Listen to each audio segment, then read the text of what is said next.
I saw this video where this lady made sourdough bread, but she laminated it with some butter before she baked it. So she made sourdough bread croissant. So I want to try it. You're watching the Bare Pantry Show. I started the process last night, guys, by taking one of my starters and dumping all the contents of this into the bowl. And then I added a cup of flour and a cup of water. Well, actually, I mixed a cup of flour and water first and then added everything together, covered it up loosely with this cloth, and then went to bed. Now, if you're doing that on the same day and you don't do it the night before, you're gonna have to at least let it set out for 3 hours that way. That's called proofing the sponge. All right, so after the sponge was proofed or proved, I don't know what the right word is, take out a cup, mix it all up, take out a cup and put it back into the jar, this jar, with half a cup of flour and half a cup of water, and then put it back in the fridge. So it's done, you've made the mother, okay? You're gonna be left with loosely around 2 cups of the proved sponge. And then to this, we're gonna add the ingredients that we normally add to make the sourdough bread. So I normally add some sugar. Some people don't, but I like the sugar in it. 2 tablespoons. 2 tablespoons of oil. This is just vegetable oil, and 1 teaspoon of salt. And then just add flour, flour, flour to make it into a dough. So now this is where I went wrong, all right? When I watched the little TikTok video or whatever the video was, Jasmine, I think you're the one that sent me this. I saw the lady grate the butter and put it into the dough. So I thought she put it in now when I did my first kneading, but that's not true. She put it in after it rose the first time, and it takes about anywhere from 4 to 7 hours for this to rise, okay? And then when she re-kneaded it to make it into to form it into a loaf, that's when she folded or laminated the butter into the thingy. I didn't realize that, guys, because she didn't make her loaf rectangular like I like to make my loaf. She made it round. All right, so put the thing in early. Don't put the butter in early. I managed to get through it because the day was cold and it was like 50 something degrees in here, so the butter didn't melt when it was sitting there rising for like 4 hours or whatever. So if you hear a lot of door going, Jada's getting ready to go to work. So anyways, I did the little re-knead and I shaped it round. You know, I didn't try to even try to touch it with my hands too much, because the heat from my hands was gonna melt the butter, little chips in there, because we're trying to make sourdough croissant, right? So anyways, I put it in a pot with parchment paper. Look at my little beautiful pot. I have 2 sizes, the big one and this one. I really wish that I had bought another set of this. They had some blue ones at Costco during the Christmas time for 45 bucks for the set. No, it's 60. This is cast iron with the enamel over it, all right? So I put it in here with the parchment paper and I let it rise. And it came up pretty nice, guys, even though the day was cold. And then I baked it. I was supposed to bake it at 350, but because I was baking something else earlier at 375, some cookies, I think the stove was a little bit hot. So it almost wanted to burn on the top, you know, within the time frame, but I dropped it to 350. But I think the oven was still hot, but it baked up nice. I'm cutting it all kind of directions. It was like really crunchy when I touched it yesterday, but this is the next day. So let's back. It kind of looks croissant-y right here, right?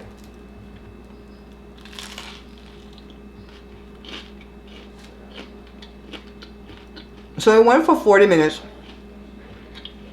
No butter on top because I have all that butter inside. Don't be butter greedy like me. 40 minutes. Cool it down. Remove it from the pot. Set it to cool. Then cut into it and enjoy.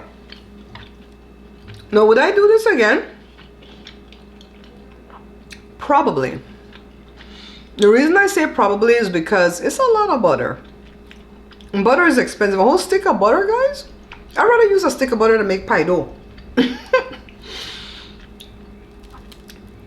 But darn, it's good. So probably.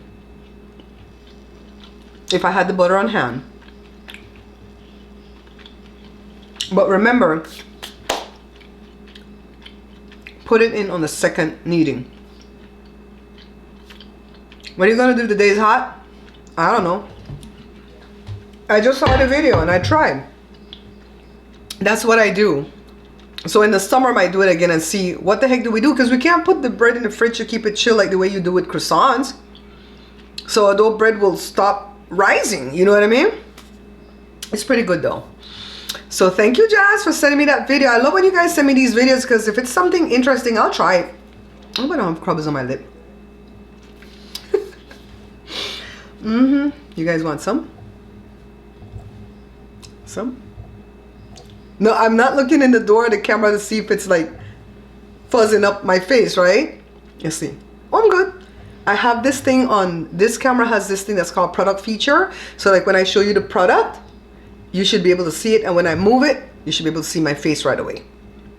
No, the other camera that's like this that I bought like a year before I bought this one, same camera, it's not doing that anymore. I think it's old.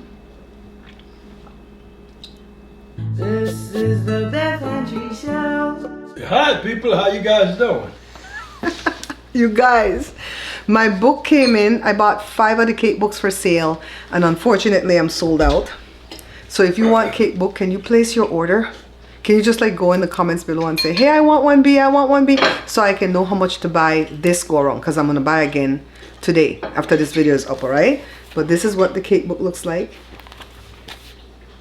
From me, one book is only $25 total. That includes the shipping and everything, okay? Woo! And then for inventory, hold on. I have 1 bread book for sale, same price, 20 plus the $5 shipping. Then I have 3 of these Belize books for sale, same price, all right? If you're gonna be buying 2 of any other book, like let's say 2 of this, or maybe 1 of this and 1 of this, or 1 of this and 1 of, you guys get it, 2, then the shipping is $6. I went to the post office. All I'm charging for is the shipping, not even the envelope, not even the gas to go down there, just the shipping, okay? I want to make it accessible to everybody. I don't know what 3 books would cost if you wanted all 3, but I would imagine that it would go for $8 for media mail, and then it's $10.75 for priority. You guys got it? Yes, yes. Where's my cake book? Oh my goodness, this is mine. You can't get this one. This one's mine. Let's look at another cake. Wait, let's find a beautiful cake. All of them are beautiful, but let's find one you guys would like. Belizean milk cake. Maybe you guys don't want the Belizean cake, you right? How dare me? 33 different cakes. Any one of these cakes you would love to take with you to a potluck or something like that. And then in the back I have about 15 different frostings, icings, glaze, ganaches, toppings, fillings, stuff like that. All right, beautiful book. I even have a burrata recipe. That's not like a cake, it's more like a pie because it's cheesecake. Let's go to the back. I always put a burrata recipe in the back. No baked cheesecake and the baked cheesecake. That's for the cake book. For the Belize book, the burrata recipe in the back is heavy bun, because I don't usually make heavy bun, heavy Creole bun. And then for this book, the burrata recipe in the back is, I think is, you okay baby? Mom's bread pudding.